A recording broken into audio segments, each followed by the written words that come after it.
Hey guys, Drifter here. Welcome to today's very long commentary. I'm calling this one Call of Consumerism because it's kind of a big rant about consumerism and capitalism and some of those things. The gameplay that you're going to be seeing is me playing on Hijacked. I'm using what I call the Greedy class, where I have all the perk 1, 2, and 3 greeds. I got all the perks, but I have no guns, so I go and scavenge guns from other people.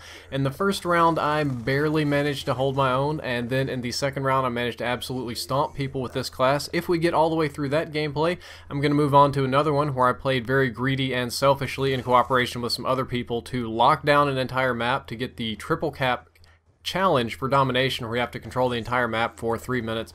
And if that doesn't work, then I'm going to move on to some demolition gameplay. Quite a long commentary coming up today, quite a lot to talk about. And again, this is kind of just a big rant for me. I've had some tough experiences with the whole capitalist system lately. That doesn't make me a socialist, a hippie, that sort of thing. I generally would describe myself as conservative or somewhat libertarian, and I've gone through many economics and finance classes, but it's just been a little bit frustrating lately, and there's some things that I've noticed that I don't particularly like, so I kind of felt like talking about it. But before I talk about it, I should tell you about my biases as per this system. I grew up fairly rich. I was born into a somewhat lower income family in the southern United States. My mother married rich, so I moved from poor to rich, and they were extremely rich. They were in Las Colinas, Texas. They built the biggest house in the neighborhood just kind of show off. They're very rich. They lost some money, went to poor again. They got some money back. I went to rich again. The family situation there fell apart, so I went back to live with my dad, who was definitely lower income. So back to poor again, and now I'm on my own. I've bounced back and forth between rich, poor, middle class, and in doing so, you learn a lot of things. And the number one thing I learned is that money does not equal happiness. This is something that pretty much everybody of every class struggles with. A lot of the rich people, they want more money because they want more good things. They want more. And the same thing with people that are middle class or poor. They think, if only I had $1 million. Well, if only I was a billionaire. If only I was this, and if only I could get to that level, that would make me happier. That would make my life so much better. And that's not really true. If you study psychology at all, or even economics to a degree, you'll learn that once you hit a certain level, which is about middle class, that more money technically does make you happier, but it's not like a straight line. It's just like a very marginal improvement. With each $1 million, you only get like 0.5% happier. And in my experience, that was more or less true. Money doesn't guarantee happiness. Money does definitely guarantee comfort. If you have a lot of money, you don't have to worry about paying your bills. You don't have to sleep in the wintertime with no heater. You don't have to live on sandwiches. You are able to go to the doctor or to the hospital if you want to, depending on your country. I know some countries have socialized medicine, and that's a whole different topic for a different day. But you do get a lot of extra comfort. There's less things for you to be afraid of, to be worried about, until you hit, obviously ultra elite. Then you have to worry about kidnapping, but we're not talking about that either. Money does guarantee some extra freedom beyond everybody else, and that's economic freedom. I don't mean, at least in the United States, that you get more rights or privileges or whatnot, but you don't have to worry about things like, can I afford to travel? Can I afford to take a day off work? Can I afford X, Y, or Z? You just kind of have the freedom to go and do these things and travel, and you're freer to move about, as opposed to somebody that works at McDonald's and can barely afford the gas to get back into work every day. And this leads me directly into my biggest complaint with our society, and that's consumerism. I got a really big chunk of this at Black Friday. I went Black Friday shopping for my grandmother. My grandmother's TV died, and she wanted one of those newfangled flat TVs, and I saw one that was really cheap at Black Friday. It was like some dirt cheap Chinese brand, but my grandmother can barely work the remote control, and as long as it sits on the wall and looks nice, that's exactly what she needs. So I go to Walmart on Black Friday to get this TV, and lo and behold, it's a madhouse. There's whole families buying tons and tons of things, and I watch people just buying all these sodas and DVDs and diapers and cookies and things, and I shop at Walmart a lot. I live in the South. It's not something abnormal, but I really got to thinking about it. It seems like everybody was fooled in a way. They thought, if only I buy these things, I'll be happy. If I take my dollars, my credits, my so many 5-10 hours of working and trade in that work for this thing, that's going to make me happy. That's going to satisfy my needs and my wants. And in some instances, I believe that's true, but in a lot of times, it's not really the case. There's a lot of things that are small or disposable or overhyped, like perhaps video games, for instance, or movies. And once you've spent your money, you're kind of like, that was nice, but was that it? Is that all there is to it? Was that really worth my 2 hours of work, or my 1 hour of work, or half hour, depending on what your income level is? Is that really all that there is to it? It feels like oftentimes things are marketed these days too much based on feel. I learned this in my marketing classes, that what you want to do to actually sell a product, if you try to sell things based on what people really need and the functional aspects and the details and the characteristics, you're going to go nowhere fast. But if you focus on what people want, what they identify with, what they feel, what group they think they are, aren't a part of, and then you really sell something when you start touching on people's psychological biases. But at least in my personal experience, there's so much disconfirmation with this. You think that this will make you a part of that group, or this will make you that handsome, or that, you know, you spray Axe and you get ladies, and that's not, it's just not true, and that kind of bums me out. But a lot of people don't seem to notice. They're just so caught up in this big hype machine. That's kind of like with Black Ops 2. I made it a point not to watch any trailers, not to watch any pre-release info, because I don't want to build myself like, oh my god, Black Ops 2, it's in the future, it's going to be the best game ever, oh my god, oh my god. Same thing with Halo. I didn't really care, but when I actually got the game, I enjoyed it because I had no expectations about it. And I shouldn't really complain about this variety of advertising or hype machines, because I am a part of that.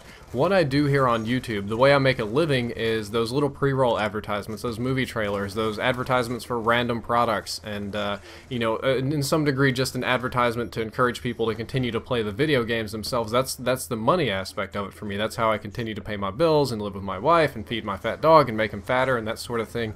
And even though I don't really want to be, I can't escape it at this point. I mean, I do corporate sponsorships. I mean, I'm sponsored by Scuff and Gamma Labs, but I consider those things that are useful. I do advertise the things that I actually use on a day-to-day basis, but it kind of bothers me, because it seems that my philosophy of buying things, I do buy things. I buy nice things for myself. I buy things that make my life easier, make my life better. I buy presents for people, but so many people are caught up into this philosophy of you should just get all the things. You got to get the Criterion collection. You got to get these nice clothes. Your car is a status symbol. You have to get the best car. And I understand to some degree it is. But you have to get this and you have to get that. And you need to get all these things. And that seems very bad, because you just play this rat race of, I'm going to have the most toys when I die. Or I'm going to just keep going and get this. And that next thing is going to be the best one. And then the one after that's going to be the best. And that's what's going to make me happy. And before you look up, you're old and you're in a nursing home and your kids have sold everything that you worked hard to get. And it kind of irks me in a way that so many people are caught up in that. And I saw a lot of that at Walmart. Just so much buying. It's scary to think that a quarter to a third of the retail income for the year happens in December just for Christmas, which is a holiday that has literally nothing to do about Jesus anymore as much as it does about buying presents for each other. Then again, one could argue that it never had anything to do with Jesus, because it was based on the ancient Roman Saturnalia, which was a gift-giving thing for the god Saturn. I don't know. That's another train you don't want to go down. But another weird thing that happens is when you step apart from the mainstream, when you get away from the system, you no longer become like everyone else. And I used to think of myself as an everyman, just a normal person, just, you know, every other guy that would walk down the street, until this summer when I was in class, the professor sat down and explained to us, he's like, you are the elite, you're in graduate school, you're learning how to rule the world, you're learning these things that nobody else understands. And all those, you know, kids like, we just laughed, like, no, what are you talking about? I'm not any different than anybody else. And he's like, oh, really? And he dropped this huge stack of papers and he's like, these are the responses to a consumer survey when they were asking about cola or a toy car, and the responses that you get were actually worse than YouTube comments. I would say that YouTube comments are like top tier for feedback. They're nice, you can read them. Some of the things that what you would call average people write in, it's really strange, and the wants and the desires or needs aligned nothing with what the rest of the class wanted. And I don't mean that in a way that I'm like really better than everybody else, that I'm just a lord and I'm gonna stomp over you and rule your shit. That's not really true, and that being educated that these things exist, and the degree and the extent and the math behind it and that sort of thing, you just lose touch with the everybody else in the world, and you're just kind of different. For example, people think I'm really weird when I tell them I don't have TV or I watch TV. My wife has the same problem at work. You know, all her coworkers, they're nurses. They come in, it's like, oh, did you see? I don't even know what shows are new. What's that one with the power, the Revolution? Maybe I don't know. And like, did you see the new episode of Revolution? And my wife is like, what show is that? And like, oh, it comes on NBC. Did you know? Just like, my wife is like, no, I haven't even heard of it. And like, what do you mean? It's been on every channel. They've been advertising it, and wife is like, no, we don't really have TV. We don't see advertisements. And, you know, you could see all the nurses' heads just exploding. Like, what do you mean you don't have TV? The same thing happens at school. I tell people I don't have TV. When I mention this in this commentary, you're going to have a dozen people say, why, you know have TV? How you play Xbox with no TV? And, I mean, I have an Xbox, and I have a Netflix, and I have the internet, but I don't actually get broadcast TV in my house. I just haven't had a need or desire to watch it, and that makes me really weird compared to the rest of the population. Or leaving things behind, like collecting films. I don't collect films very much anymore because it's the experience part has become more important than the identity part, because what the advertisers have fooled people into doing is that if you collect this book, if you collect this film, if you collect this piece of work, it shows others that it's a part of your identity. When they walk into your house and they see your collection of movies, they'll know who you are, and if they see your books, they'll know what you read and understand you, and that's not true. It's just they're tricking you into identifying with one thing or another, and it would be a lie to say that I don't buy movies or buy books. I do buy some, not as much as I used to, but I buy the things that I really enjoy reading myself, and I don't put them on display. They just kind of sit around and collect dust until I want to read them, but I couldn't tell you how many times I've read The Watchmen or watched Kill Bill just because I enjoy them, and that's something that you get. And I'm also different because I want to know specifications for things. I like, somebody says, what is a good brand of computer? And I'm like, it doesn't matter what brand it is. All that matters is on the inside. Or when I go shopping for cars, the car salesman is constantly like, check out this smooth color in this thing. And I'm like, yeah, well, what's the gas mileage? How's the engine rated? Blah, blah. What kind of brake pads? And it's like blowing their minds, especially using cash. Apparently, you're supposed to buy everything on credit in our entire credit-based economy and debt-based economy, and that makes sense to a degree. But I can't buy anything with cash anymore. Like, I bought my car with cash, and that just, you could see the gears churning in the salesman's head. He's like, this is really rare. We only get, you know, so many of these a month. Or right now I'm trying to rent a house in Texas for me and my wife. I've got the cash to pay for 1 or 2 years of lease up front, just like I could drop it on them day one. People turn me down because I don't have a credit history, or because I'm self-employed. I try to explain to people, you have cash to pay more, and they're like, you mean a bigger deposit? And I'm like, no, I can pay the whole thing up front if you need that. And they're like, that doesn't matter. We need proof of income. I'm like, why the hell do you need proof of income when I can pay the whole thing up front? And it's just, they think I'm a drug dealer, or that I'm weird, or that it's just strange that I don't use credit. And I was blowing the realty people's minds too when I'm 25 years old and never had a credit card. And they're like, what student loans? No, I worked through school. I paid in cash. What about buying a car? Paid in cash. What about renting or leasing? Cash, cash, cash. And it's just, I don't know. I feel like I'm not like clicking with everybody else. Or you get some other problems with capitalism of people. That was one of them. And another example, this is just something that frustrated me, is monopolistic competition. In the United States, instead of competing in a more free or open internet market, what's more common is that companies will buy land rights from each other, internet companies. So what'll happen is a cable company will buy out all of the other cable companies in a geographic region so that they're the only person that services, say, that county or that city. And then the DSL company, like AT&T, they're the biggest one nationwide, they'll buy out everybody else in the area and set up some laws so that you can only have one service provider in the area, and you have to bid on the rights, and they outbid. And you have a free market competition, but it's evolved, instead of making it more like a well, true free market where you have many competitors and no one can influence the price, or a commodity kind of market with the internet.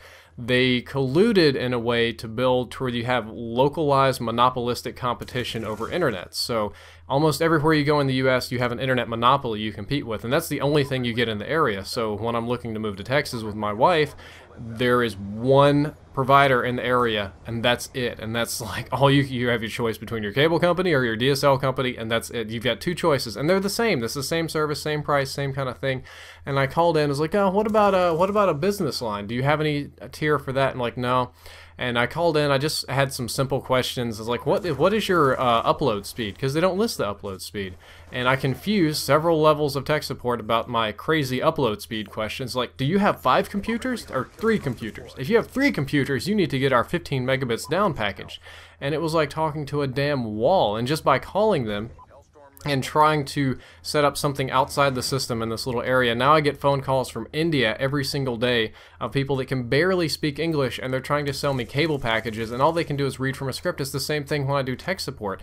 Because of these really intense price factors in our system, you guarantee that people are going to find ways outside the system, like outsourcing or locking down geographic areas, and it's been really, really frustrating for me because I feel like I've gone back to the planet of the apes when I think I'm trying to do something simple. And it leads me to a couple of questions that I've always had just when I started in engineering school. So I learned about systems and modeling and dynamics and vibrations and growth rates and this sort of stuff. And they use the same kind of sciences to model an economy or financing or something like that. And my question is, I've never had a good answer for this. Does capitalism ensure inflation? Everybody knows what inflation is. The value of your dollar or peso or mark or euro or whatever it is worth less next year than it was this year because there's more in the system, and inflation in a way kind of guarantees that there is some level of growth, and I think it's a good thing, unfortunately.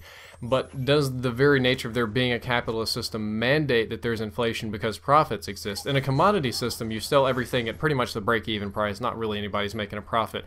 What you have in our system, people that are overpricing things, people that are reaping huge profits, people that are, I would say, cheating a little bit or misrepresenting values, and they're marginally reaping in some extra profits that they don't deserve. And do those extra profits bleed out of the system and cause price inflation because everybody's charging more than something is worth than what it's worth? And I don't really have a good answer for that.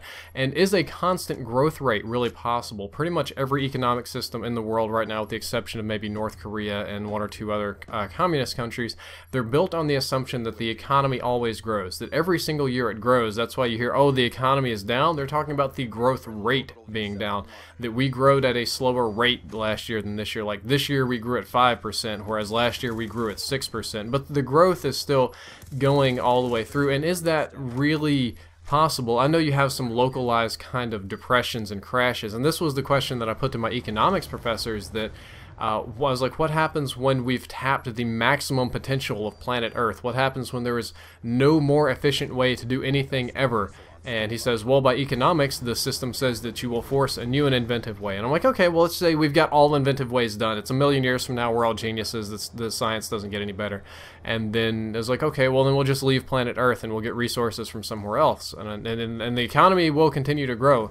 And I'm saying you're assuming that it's possible to leave the planet to make the economy grow. What happens if, there's a war, or if we can't leave the planet because it's faster than light travel and things like this? And he's like, no, it happens. The economy grows.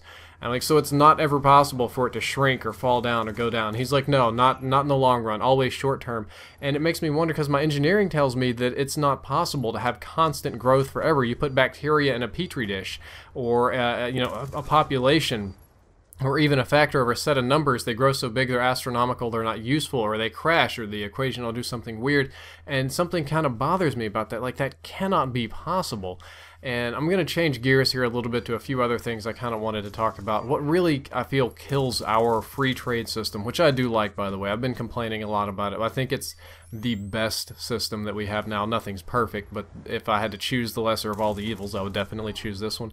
You get corruption. The government is in place to tax people and use the money to benefit the poor and also to benefit the society as a whole, to have an enforcing agency so that you don't get barren capitalism like you had in the, I'd say just after the Civil War. You had some really crazy stuff like that, but that gets corrupted. Police can be corrupted, obviously politicians. And you get simple corruption like phone companies. Oh, we're going to offer 4G. Well, there's no definition for what 4G is, so sometimes your 4G is really only like 25% faster than your 3G, and then in another company it's 4 times faster. Or corruption like all the politicians get together and like, man, our kids aren't eating any vegetables at school, but vegetables are expensive. Well, pizza has vegetables on it. Can we just vote to make pizza a vegetable? And bam, done. Oh, great, our kids are eating vegetables again. No, it doesn't fucking work that way. And you get credit crunches and debt crisis when the system grows too fast, too much, out of control, and it has to contract. And when it contracts, everybody loses. I don't have all the answers here. It was just kind of a big rant lately because I was standing in line at Black Friday, watching people consume like hungry hippos while thinking about my own personal problems trying to buy internet and find a house. And I don't have a point to this. I'm not the how would I say it, annoying college liberal that sits there in the coffee shop and complains about everything and says we need socialism. I don't think that's the case, but it's just been kind of frustrating lately, and this video made a good place for me to vent. Anyway, I hope that you enjoyed it. I hope that you learned something. If you have any kind of feedback at all, just please leave it in the comments. Drifter out.